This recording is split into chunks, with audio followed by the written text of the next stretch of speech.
Hi everyone, welcome to Behind the Smile, a podcast where we talk about real feelings that we often hide. Today, we're talking about insecurities, those quiet doubts that make us question our looks, our abilities, or even our worth. If you ever felt not enough, this episode is for you. What are insecurities? Insecurities are feelings of self-doubt or uncertainty about ourselves. They can be about how we look, how smart we are, our talents, or how others see us. Many teens feel insecure because of school pressures, social media, family expectation, or comparing themselves to others. The truth is, everyone has insecurities, even the people who seems confident.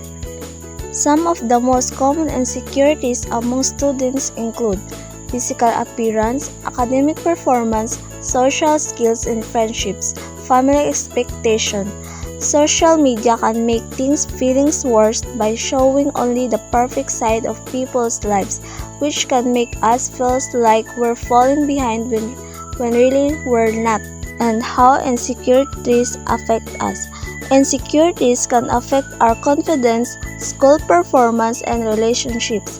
They may make us overthink, stay quiet, or avoid opportunities because we're afraid of being judged. But insecurities do not define who we are. They just show the areas where we need understanding and growth. The role of friends and family. Support from friends and family is important. Sometimes a simple "it's okay, I'm here for you" can make a huge difference. Having someone who listens helps lighten the load of insecurity and build self-confidence. If you feel insecure, remind yourself, your worth is not defined by other people's opinion. Everyone grows at their own pace. You are already enough just as you are.